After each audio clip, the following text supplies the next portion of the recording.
laksanakan segala perintah Allah, jauhi segala larangan Allah, baik di tempat yang tersembunyi apalagi di tempat terang-terang. Mudah-mudahan Allah menerima amal soleh kita, sehingga derajat kita diangkat menjadi orang yang inna akramakum indallahi atqakum. Orang yang paling mulia di antara kamu di sisi Allah, kata Allah, adalah orang yang paling bertakwa kepada Allah Subhanahu wa taala. Ma'asyiral muslimin rahimakumullah. Pada kesempatan ini kami akan menyampaikan khutbah dengan tema musyrikun atau isbah. Musyrikun atau isbah. Isbah adalah rasa takut kepada Allah Subhanahu wa taala. Yang di dalam Al-Qur'an bagian daripada khasyah, takut yang dibarengi dengan kenal kepada Allah, takut yang dibarengi dengan ilmu ma'rifah.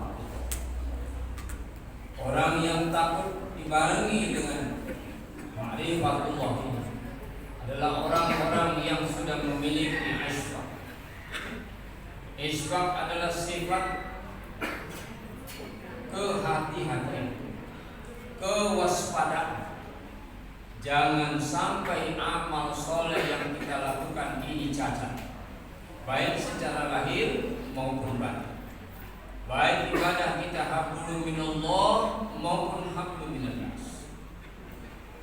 Ketika kita beribadah kepada Allah dengan janji kita lillahi ta'ala, lillahi rabbil alamin, hanya untuk Allah, bukan kita melaksanakan amal ibadah kepada Allah keterpaksaan atau ingin pujian atau karena kesombongan, pamer dan sebagainya. Tapi betul, wa ma umiru illa liya'budullah mukhlishina lahu.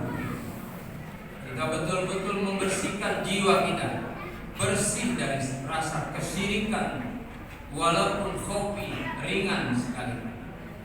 Maka betul kita beriman dan bertakwa kepada Allah karena Allah Subhanahu wa taala. Begitu juga kita melaksanakan amal soleh, melakukan hablum minallah. Dalam hubungan hablum minallah juga jangan sampai amal soleh kita ini cacat.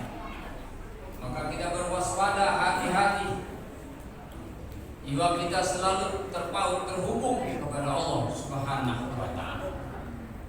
Takut yang dibarengi dengan kewaspadaan ini, sehingga kita jangan sampai amal ibadah kita ini berbuat sedikit kemungkaran di dalamnya, sedikit kemunafikan, fasik, musyrik, kemungkaran, kemaksiatan dan sebagainya, baik ibadah hablum minallah maupun hablum minannas. Apabila kita sadari bahwa perbuatan amal soleh yang kita lakukan ini salah, maka segera kita mohon ampun kepada Allah Subhanahu wa taala. Dan jika sesama manusia, segera kita saling memaafkan. Firman Allah di dalam Quran surah Al-Mu'minun ayat 57. Allah mengatakan, innal ladzina hum min khasyati rabbihim musyfiqun wal ladzina hum bi ayati rabbihim yu'minun. Sesungguhnya mereka yang mempunyai rasa takut yang dibarengi dengan isbah, kewaspadaan dan kehati-hatian terhadap Tuhannya, maka sesungguhnya mereka itu sudah beriman kepada ayat-ayat kami, tanda-tanda kebesaran Allah Subhanahu wa taala. Allah Maha mengetahui apa yang kita lahirkan maupun yang tersembunyi di dalam dada dan kolbun kita masing-masing. Apabila kita sudah berbuat baik yang dilandasi, yang dimotivasi karena Allah Subhanahu wa taala, sungguh Allah Maha tahu bahwa amal soleh kita ini bersih dari kefasikan, kemungkaran, kedurhakaan dan sebagainya. Sehingga amal soleh yang kita lakukan dari hari ke hari diterima oleh Allah Subhanahu wa taala. Ma'asyiral muslimin rahimakumullah. Ada 3 darajat orang-orang yang berbuat pada derajat awal, orang tersebut harus berhati-hati, jangan sampai amal solehnya beralih kepada pemingkat, keluh kesah dan sebagainya. Ketika datang perintah Allah, dia melakukan dan berkata sami'na wa ata'na, kami dengar ya Allah dan kami taat. Jangan sampai hati kita berkata keluh kesah, merasa berat dan sebagainya, karena ini perintah dan panggilan Allah Subhanahu wa taala. Diperintah sholat, dipanggil sholat, kita mendirikan sholat dengan sebaik-baiknya berdasarkan ilmu yang kita miliki. Jika merasa kurang, patut kita tambah dengan belajar dengan guru dan tanya jawab, diskusi, sehingga menemukan kebaikan hikmah dari Allah Subhanahu wa taala. Lalu pada derajat yang pertama ini, dia selalu hati-hati ketika mengikuti jalan hawa nafsunya. Karena kata Allah, inna nafsa la'ammaratun bisu' illa rahimah. Sesungguhnya hawa nafsu membawa kepada kerusakan, kecuali yang dirahmati Allah Subhanahu wa taala. Hawa nafsu yang dirahmati Allah Subhanahu wa taala, mereka pandai mengendalikan hawa nafsunya, sehingga mereka tidak mematikan hawa nafsunya, mengendalikan hawa nafsunya dan tetap beribadah kepada Allah Subhanahu wa taala. Selanjutnya, mengingkari daripada kemungkaran dan kedurhakaan, kemaksiatan dan sebagainya, sekecil apapun yang dia lakukan. Dilihat tidak dilihat, maka isfak yang dia lakukan, takut jangan sampai amalnya menjadi habitat a'maluhum fid dunya wal akhirah. Takut kalau amalnya sia-sia dunia maupun akhirat. Ma'asyiral muslimin rahimahumullah. Lalu pada derajat yang kedua, pertengahan, orang yang memiliki isfak ini takut kalau hatinya berpisah dengan Allah Subhanahu wa taala. Sesaat dia berpisah, syaitan datang membisikkan sesuatu yang mengajak kepada kemungkaran, kemaksiatan, kedurhakaan. Saat dia ingat kepada Allah, baik dalam ibadah mahdhah maupun ghairu mahdhah, baik ibadah hablum minallah maupun hablum minan nas, takut ternoda, terpisah sesaat kepada Allah. Dalam kitabnya Ilmu Tasawuf tentang kalimat i'tisam billah, wa'tasimu bihablillahi jami'an wa la tafarraqu. Ketika diperintahkan kepada Allah berpegang teguhlah dengan tali Allah, saat kita beribadah, saat itu kita berpegang teguh dengan Allah Subhanahu wa taala. Ketika itu dalam urusan dunia dan hawa nafsu, kita pisah sejenak, kita tinggalkan sesaat, kita lupakan sesaat, karena yang banyak kita ingat adalah yang kita hadapi. Annaka tarahu fa illam takun tarahu fa innahu yaraka. Sesungguhnya Allah Maha melihat kita. Hati-hati jangan sampai amal soleh kita bergabung dengan kalimat syubhat, dengan syahwat, sehingga menghambat perjalanan kita kepada Allah Subhanahu wa taala, perjalanan ibadah kita kepada Allah.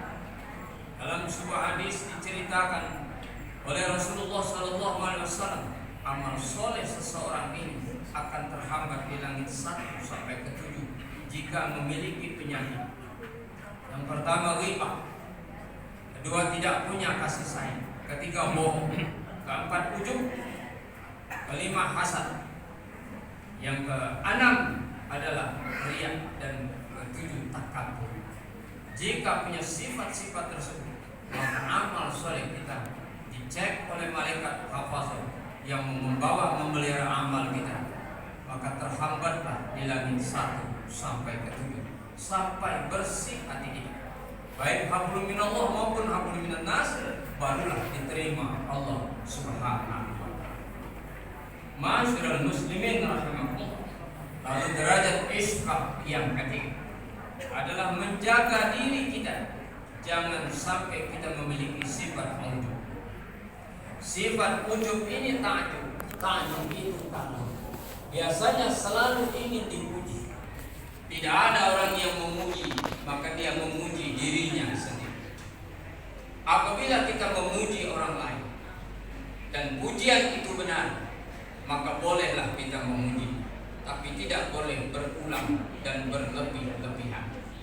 Apabila berlebih-lebihan, takut syaitan masuk dan orang yang dipuji merasa bangga, merasa hebat, merasa sombong, merasa takabur, melebihi dari Allah Subhanahu wa Ta'ala. Sesungguhnya yang berhak dipuji, ketika kita dipuji oleh orang lain, maka kita pujilah Allah Subhanahu wa Ta'ala. Maka pujian kita bersambung kepada Allah, tidak terbatas hanya kepada diri kita sendiri.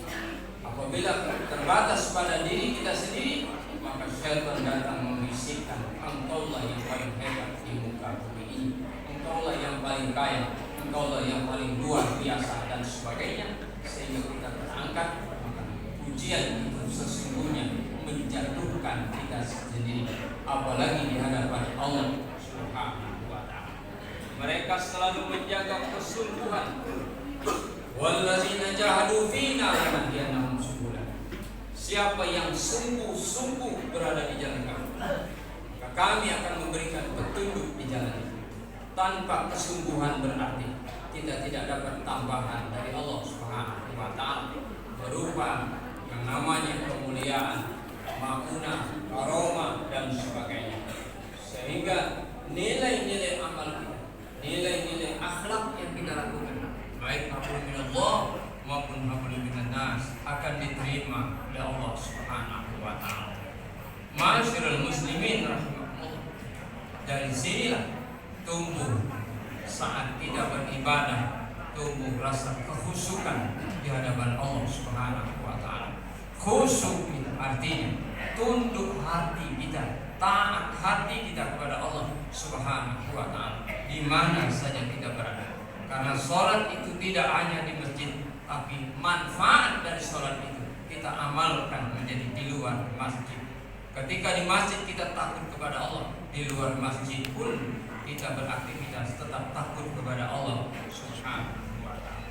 Mudah-mudahan khotbah singkat ini bermanfaat bagi kita bersama, sehingga kita berusaha meningkatkan kualitas iman takwa kita, yang selama ini hanya kita mempunyai rasa takut dalam urusan dunia disebut khauf, dalam takut dalam urusan akhirat saja dalam hubungan dengan disebut dengan khasyiyah.